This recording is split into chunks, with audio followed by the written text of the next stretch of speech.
Napakainam po na magsaya sapagkat maiksi ang buhay. Kuminsan, ikinalulungkot ko na napakarami pong mga taong relihiyoso na akala nilang ibig sabihin na maging relihiyoso ay magdusa, magluksa, lumungkot, mawala ng sigla, at puro pagtitiis na lang at wala nang inaantay kundi yung kalangitan na darating, bagamat hindi ba sa manghintayin. Pero ang buhay po ay binigay ng Diyos dito at doon sa kabila, parehong yan para pagpalain niya. Marami po mga tao ay madalas naiinip, nalulungkot, walang buhay. Kumbaga black and white ang buhay nila imbes sa colored. Walang kasigla-sigla at parang walang inaantay na lang kundi ang gumabi kung araw at kung gabi naman ay wala nang inintay kundi mag-umaga. At gano'n na lang ng gano'n paikot-ikot ang buhay. Tama ba na gano'n ang pamumuhay ng isang nilalang na sinasabi sa Bible, I was fearfully and wonderfully made. In fact, the Lord Jesus said in John 10:10, I have come that they may have life and have it to the full. Yan po ang naisin ng Panginoong Hesus para sa atin, magkaroon ng buhay na punong-puno, buhay na buhay, at buhay na makabuluhan. Kung tayo po'y nagpipista upang ipagdiwang ang kabutihan ng Panginoon sa atin, marapat din na tayo ay magbulay-bulay, marapat din na suriin natin ang ating buhay kung enjoyable nga ba. So that we may have life and have it abundantly. Ang munti po nating mensahe ngayon, pinamagatan nating 5 steps to life. At hindi po ito yung buhay na biological life, hindi ito yung buhay na eternal life, kundi yung buhay na dito sa mundo, bilang mga anak ng Diyos, paano natin na matatamasa yung higit na kahulugan, kulay, at sidhi ng damdamin ng isang buhay na buhay na buhay. Nananalangin kami, Panginoon, para sa isa't isa. Salamat po sa kasiyahan. Panginoon, humihiling kami ng pagpapalang espiritual. Kausapin niyo po kami. Kung may kulang sa aming buhay, kahit man lang kaunti, nawa, isa sa mga pagpapala na maaalala namin ay iminulat mo ang aming mata at binigyan niyo po kami ng hamon upang mabuhay ng punong-puno, masigla, at may kahulugan. Kayo po ang siyang maging tagapagsalita ngayon, Panginoon. Tungtungan ng inyong paa, ang inyong lingkod, maitaas namin ang iyong pangalan, pinagdiriwang namin ang kabutihan ninyo. Ang mga salita nyo ang nais aming dinggin, kaya mga salita nyo lang nawa ang aming mapagsalusaluhan. Kayo po pa sa langit, aming tagapagligtas, aming Panginoon, aming Diyos, ang maging tagapagsalita ngayon. Basbasan nyo po kami at itaas nyo ang inyong pangalan lamang. Maghari kayo sa aming puso, ano man ang kaguluhan, ano man ang bagay na maring umagaw ng aming pansin sa inyo, isinusuko namin sa iyong paanan. Kayo po ang maghari, magbigay ng kapayapaan. At habang kami naman ay nagtatamasa ng pagpapala mo, nawa Panginoon, ganun din, ilayo mo sa masasamang tao at masasamang espiritu ang aming mga sambahayan, ang mga mahal namin sa buhay na di namin kasama ngayon. Lord, may you speak. Do as you will. Lead us. Teach us. In the name of Jesus we pray. Amen. 5 steps to life. Hindi lang po 5 ang steps na yan, 5 mahalagang hakbang upang magkaroon ng isang makabuluhan at malalim na kahulugan ng buhay. If the Lord Jesus came so that we might have life, what did He teach His people so that we may attain at the fullness of life? 5 steps to life, and one of that, lahat po ito yung mga verbs, alam na natin pero kailangan sariwain, love. Dapat umibig tayo. Dapat magmahal. Hindi pag-ibig, hindi pagmamahal na noun, kundi verb. Magmahal, umibig. Dahil, ang tunay lang pong nakapagpapasaya sa tao ay yung minamahal niya. Pag kami nagbigay sa inyo ng isang platong masarap na pagkain, at hindi nyo naman mahal yung nagbigay, maaari magpasalamat kahit matuwa. Pero kung mahal na mahal nyo yung nagbigay, kahit tansan ang lalagyan at ganun kakonti ang nakaya niyang iabot, ay magpapasalamat kayo at nagagala kayo. Iba yung tingin ng nagmamahal sa iyo, iba yung kanyang karinyo sa iyo. Kaya yung tao pong marunong magmahal, yun ang nakakalasap ng tunay at malalim na kaligayahan. Because only those that you truly love can truly make you happy. So, love God. Well, God loves everybody. Those who love God are the ones who really feel that kind of love and those who love God in return are the ones who enjoy this loving relationship.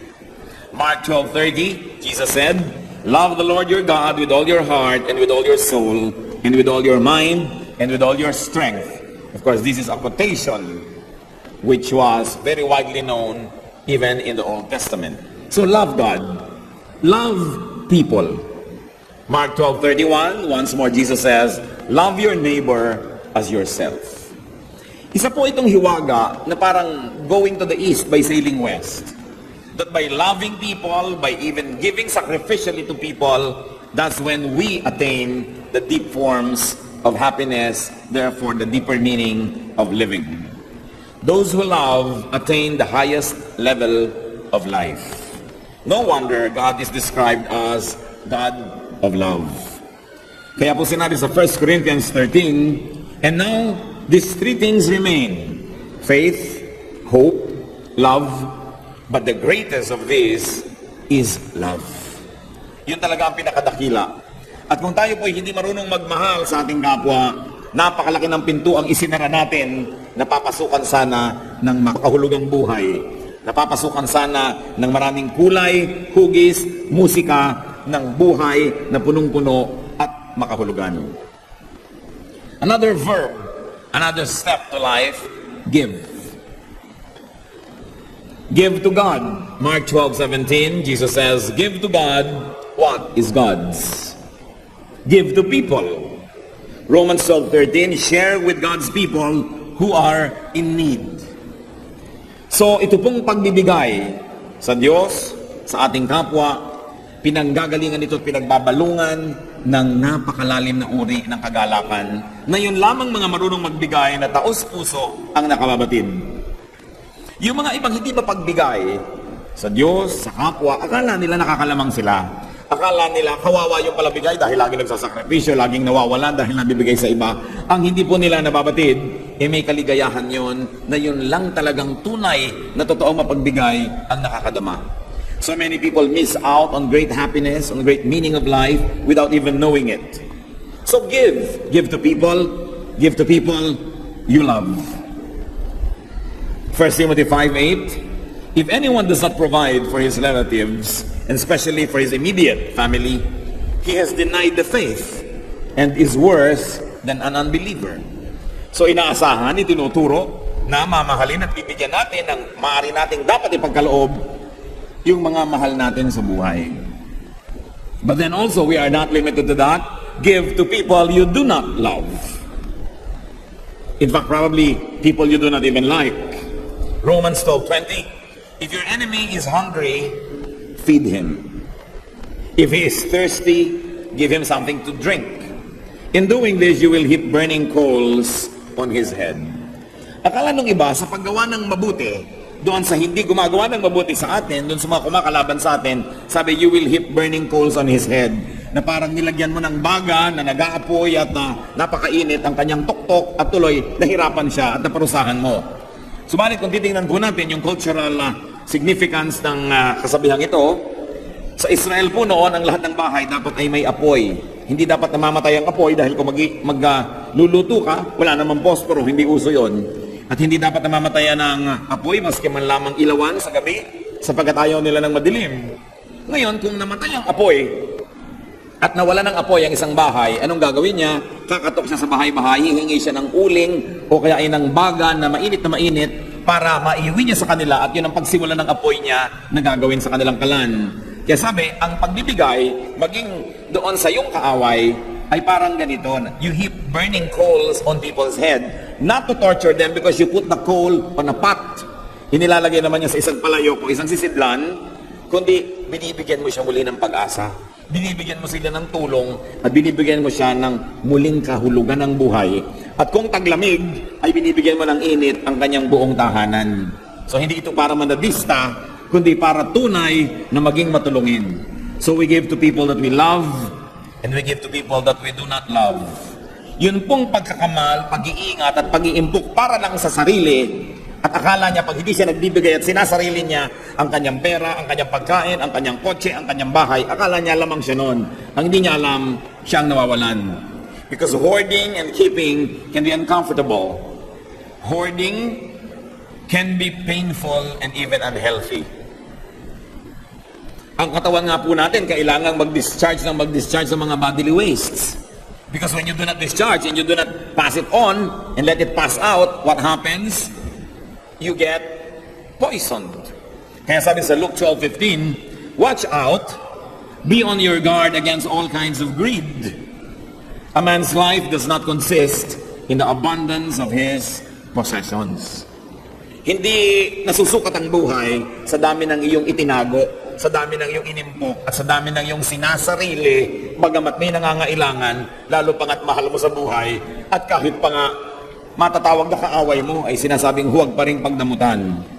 Hebrews 13:16, do not forget to do good and to share with others, for with such sacrifices, God is pleased.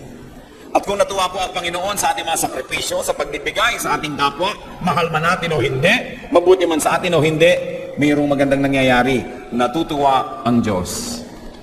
At kung siya'y natutuwa, siya'y nagbo-blow out. Kung siya'y natutuwa, siya'y nagpapagaling. Siya ay nagbibigay ng mas marami pang pagpapala.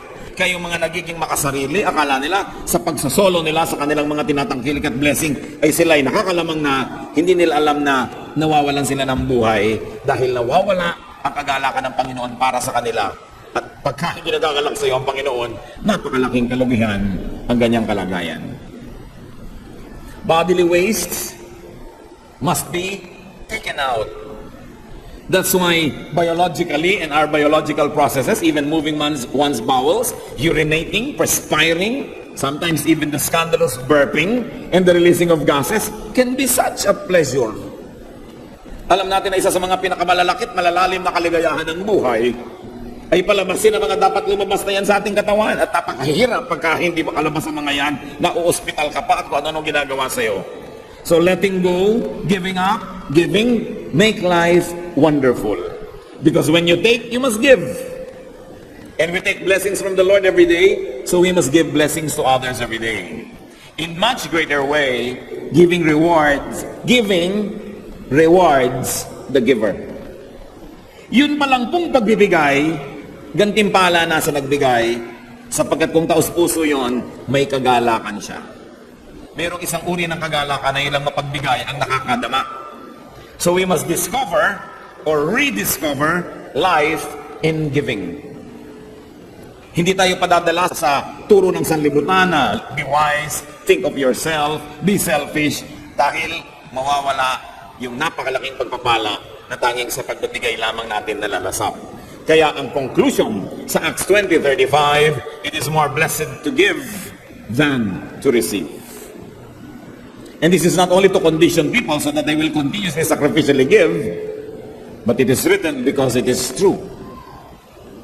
It is more blessed to give than to receive. Pangatlong hakbang po, to have a full life, forgive. Magpatawad. Forgiving is letting go of toxins, of unhelpful and destructive energies.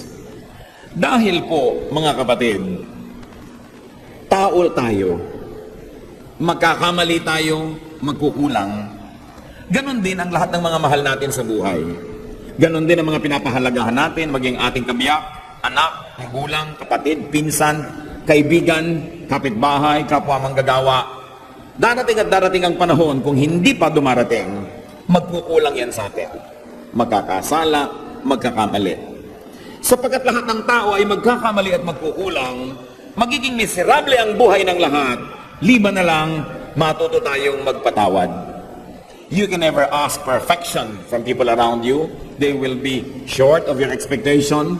They will probably commit errors intentionally or unintentionally. So who is a happy person? A happy person is not the one who is never offended by anybody, because there will always be people who will offend us. A happy person is a person who knows how to forgive. Kung gagawin po nating pamantayan para maging masaya, yung walang nakakamali laban sa atin, magiging miserable tayo dahil laging may magkakamali. So sino ang masaya? Yun lang marunong magpatawad. Yung tinatanggap niya na magkakamali at magkakamali, magkukulang at magkukulang ang kapwa. at lalo't nangyari na at tapos na, ano pang gagawin natin? Alam naman magmukmuk na lang tayo buong buhay, magtanim ka ng sama ng loob habang buhay, at huwag mong kausapin ng dating mahal mo buong buhay. The way to have life is to forgive. The only way to keep on living is to forgive. Because if you're going to be a prisoner of other people's errors against you, you will never be happy. The only way to transcend and to deal with the shortcomings of people around us is by forgiving them. Kung sa pagpapatawad po kayo aasa, hawak nyo sa kamay nyo ang inyong kaligayahan kasi kayo ang magpapatawad. Pero kung iaasa nyo na perfect sila, at pag nagkakamali sila, magagalit kayo, magiging malungkot kayo dahil walang perfect. So magpatawad. Colossians 3:13-14, bear with each other and forgive whatever grievance you may have against one another. Forgive as the Lord forgave you. And over all these virtues, put on love, which binds them all together in perfect unity. Kaya talagang tama yung sabi ng isang awit, pag-ibig lang ang susi ng lahat. Kung tayo iibig, magmamahal, kakambal ang pagpapatawad.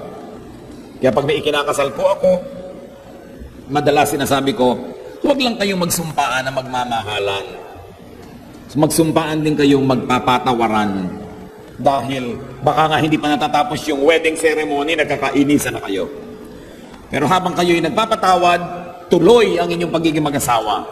Kahit may nagkakamali, parehong nagkamali, pag nagpapatawad, tuloy. Sino po ang hindi nakakatuloy na relasyon? Yung hindi nagpapatawad.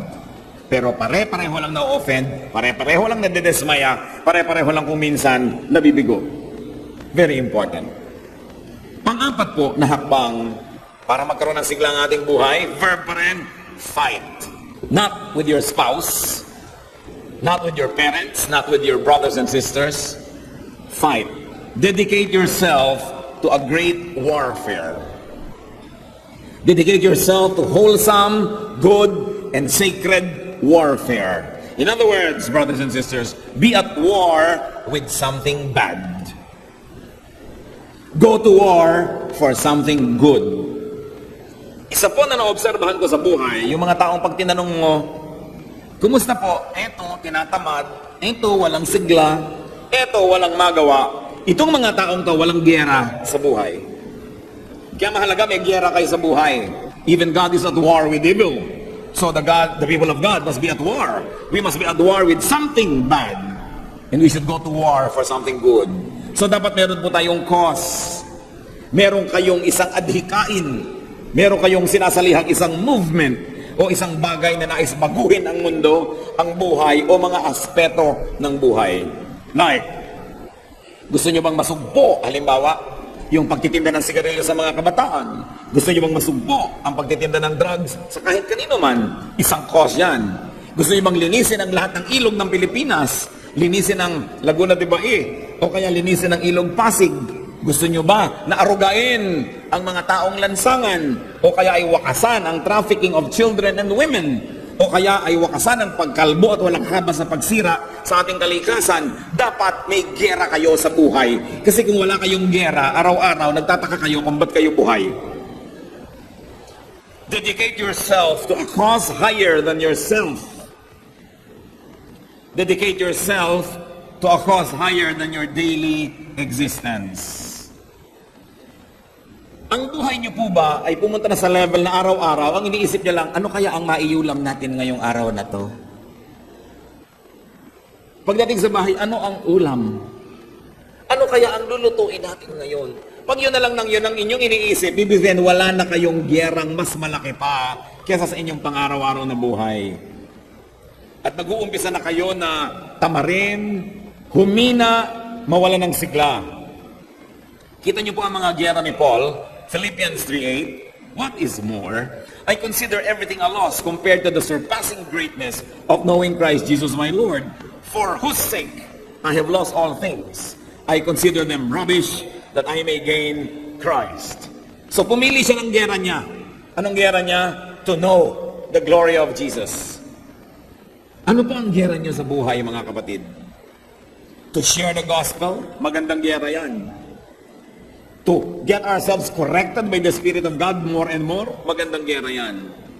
Sapagkat kung wala kayong malaking adhikain na higit na mas malaki sa ating pang-araw-araw na pamumuhay, higit na mas malaki kaysa ating mga pansariling mga kagustuhan, lahat ng maliliit na bagay, papalakihin ninyo. Ang mga mag-asawang nag-aaway dahil sa mga walang kakwenta-kwentang bagay, because there is no greater cause that binds them, that commands their energies and their dedication. And you know that in the absence of big things, small things become big to small minds. Pag wala na tayong malaking adhikain, pati maliliit na bagay, pinalalaki na tuloy natin at pinag-aawayan pa kuminsan ang mga walang kakwenta-kwenta. Life is not in being a slave of the insignificant. Hindi tayo dapat maging alipin ng mga walang kwenta, ng mga maliliit na bagay. Life is in keeping small things small. Kaya kailangan natin ng perspective. Kailangan merong malaking cause. Katulad na lang ng mga Kristiyano, ang cause natin, to win the world for Christ. So dapat marunong tayo magpasensyahan, magpatawaran at magtanggapan sa isa't isa kahit hindi tayo lagi nag-agree sa ating mga theology dahil may mas malaking cause to win the world for Christ. But people who forget that big cause get embroiled in tiny, little, insignificant, and sometimes very unimportant struggles. Sadly, against each other. So, fight. Meron ba kayong giyera sa buhay? Kahit ano yun. Gusto nyo bang i-preserve ang lahat ng mga ancestral houses ng Pilipinas? O gusto nyo ba na ipaglaban ang karapatan ng mga api? O kaya linisin ang pamahalaan? Dapat meron tayong giyera. Hindi pwedeng wala kang pakialam sapagkat ang pakikisangkot, ang pakikialam, ang siyang nagpapatibay, nagpapasigla ng ating buhay. And finally, another step to life, dream. Mangarap. Desire. Chase your rainbow. Ano po ang ibig sabihin ng buhay na parang wala ng kahulugan? What is a life that may be considered over? That is an unhappy life. That is not worth living anymore. It is a life with all its dreams, aspirations, and desires behind it. Ang buhay na wala ng katuturan ay yung buhay na ang lahat ng pangarap at hikain at minimithi ay tapos na at nasa likwaran na at nalampasan na. Wala ka na ngayong hinaharap. Hindi tayo dapat nauubusan ng hinahabol ng mga paru-paro, hinahabol ng mga pangarap, maski pa man tayo ay may edad na. Ano naman ang iintayin ninyo kung may edad na kayo, nakainin na lang tayo ng lupa? Habang nabubuhay pa tayo, meron pa tayo dapat mga pangarap, meron pa tayong mga gustong gawin, at meron pa tayong gustong ma-accomplish. Then and only then will life have meaning. Kaya marami po kuminsan sa mga taong may edad na, hindi pa dapat magkasakit, nagkakasakit. Hindi pa dapat humina, humihina. Hindi pa dapat lumungkot, lumulungkot. At hindi pa dapat mamatay, namamatay na tuloy dahil wala ng pangarap. Dream. Dream on. Achieve. Hindi mo sasabihin, tapos na ako sa lahat. Nagawa ko na lahat. Tapos na ako lahat. Pero buhay ka pa, alam ka naman nagkakamali ang Diyos. Meron ka pang katuturan at meron pang dapat gawin. Philippians 3:13-14. One thing I do, forgetting what is behind and straining toward what is ahead, I press on toward the goal. At ang sinabi naman ito ni Paul ay hindi na siya bata. Napakarami nang nagawa sa buhay at pwede na magpahinga. Pero sabi niya, one thing I do, nililimot ko na yan, tapos na. Hindi na ako nagdadramang bukid sa nangyari. Hindi ko na itinatanim pa yung mga sama ng loob na yan. Hindi ko na inuungkat-ungkat pa sa mahal ko sa buhay yung pagkakasala niya sa akin noong 1972. Hindi ko na pinaghihinayangan pa na hindi ako naging ganito, hindi ako naging ganon, hindi ako pinanganak na mayaman. Tapos na ang tapos. Pati ang mga kasalanan ko na natapos na, tapos na. Ang mahalaga sa akin, patuloy pa to run the race. Because at the end of the race is the Lord Jesus waiting for His people. So, run your race. Habang humihinga pa tayo, may katuturan pa at may misyon. At kung wala na kayong maisip noon, mag-isip kayo sapagkat meron. Otherwise, it's probably a mistake of heaven that you are still alive. The Lord Jesus taught and modeled the ways to happiness. And among them, we mentioned 5. Love. Give, forgive, fight, dream on, and be happy. Ecclesiastes 3:12. Solomon, the wise man, said, I know that there is nothing better for men than to be happy and to do good while they live. So let's continue to do good, but let's also continue to be happy. Do not let even religion deprive you of happiness. Do not be deceived into thinking that religiosity is only a matter of sacrifice. It is only a matter of not having a life. Because Jesus said, I came that they might have life and have it to the full. Panginoon, salamat sa inyo pong mga paalala sa amin. Salamat po sapagkat kayo yung mapagmahal, paalalahanin, at nais ko kami magkaroon ng buhay na matatag, masaya, at kung hindi man laging maginhawa, buhay na may katuturan, buhay na may misyon. Sa pagyuko namin sa iyong presensya, O Diyos, suriin mo po ang aming puso. Nais din naming makisuri. Ipakita mo sa amin, Panginoon, kung masasabi namin ang buhay namin ay may katuturan, and it's exciting, and there is so much to do, o kaya masasabi namin ang buhay namin parang wala ng kahulugan, parang wala nang nangyayari, parang walang direksyon. Kung kayo, kapatid, kabilang doon sa pangalawang grupo, na masasabi niyong parang wala na akong direksyon, hindi ko malaman ang gagawin ko, parang walang excitement ang buhay, nais kong manalangin para sa inyo. Yumuko kayo sa presensya ng Diyos, saan man kayo naroon ngayon. Hihingi tayo sa Diyos ng isang mahimalang paghipo, na makita nyo ang maaaring hindi nyo na pagpapapansin kung ano pa ang mga misyon na dapat natin gawin sa buhay. Panginoon, kung meron sa aming kalagitnaan, sino man